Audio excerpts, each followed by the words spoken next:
And to discuss more, we are now being joined by Colonel David B. Fortes from Washington, D.C. He is a professor at Near East South Asia Center for Strategic Studies, National Defense University.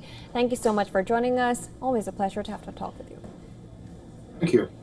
All right, let's get into this now. I would like to begin by asking you, how dangerous and serious do you think this whole situation has become with U.S. already ordering all these officials to leave these the West Asian countries?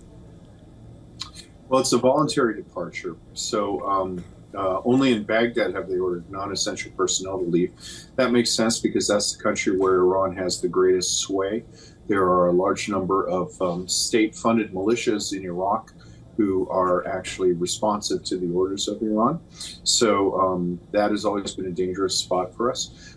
In the other countries, it's voluntary departure of dependents. So it indicates that, with the cessation of the nuclear talks, which the Trump administration has realized aren't going to lead to Iran giving up enrichment, that there is a possibility of conflict, probably from Israel rather than the United States. And it would be a good move to get civilians, family members, military people out of the area. Colonel David, when these talks started, the first 3 rounds, if you remember, both sides were saying that they're positive about it. There were some irritants which were pretty visible, but then both sides were saying that they are positive. Towards the 5th round, and now we had another round of talks scheduled for this weekend. US said it was scheduled for a little earlier in the week. Iran said it was on Sunday. And there was a slight difference that we were saying. But how have things gone south so fast that there's a voluntary departure happening from Iraq of military families and, of course, US personnel?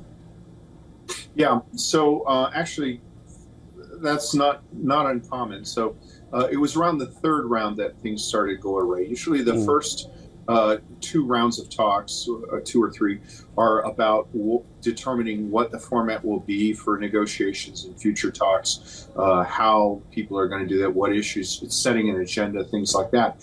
Once you dive into the substance, that's where the problems start. And, I had spoken with many Iranians during this period, and they all said that, well, we have these red lines, and the red lines that the Iranians have claimed are incompatible with the U.S. aims in entering the talks. So it was inevitable that it would crash out sooner or later. The only question was how soon. I think one of the key factors here is President Trump is operating on a very accelerated timetable.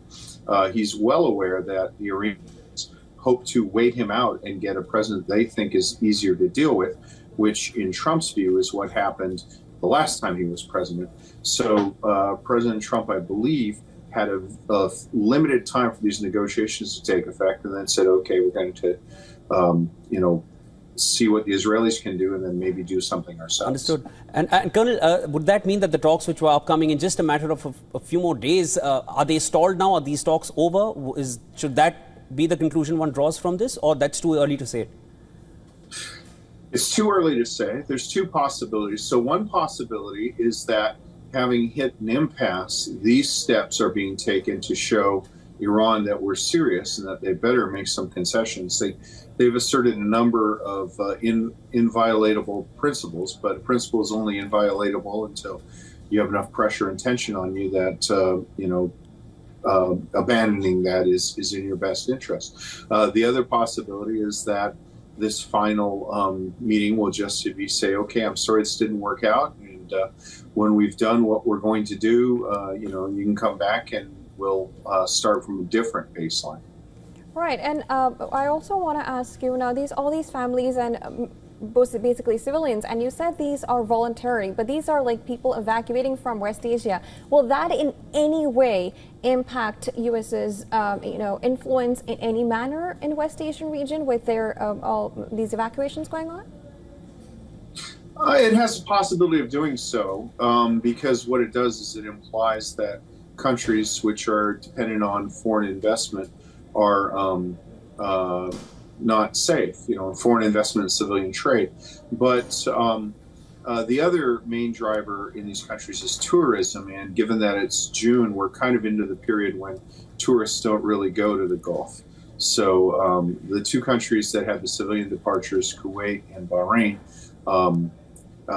they are usually too hot for tourism this time of year. So I think the damage will be limited. And I think both of these countries, particularly Bahrain, is very, very wary of Iran and probably supports the effort here.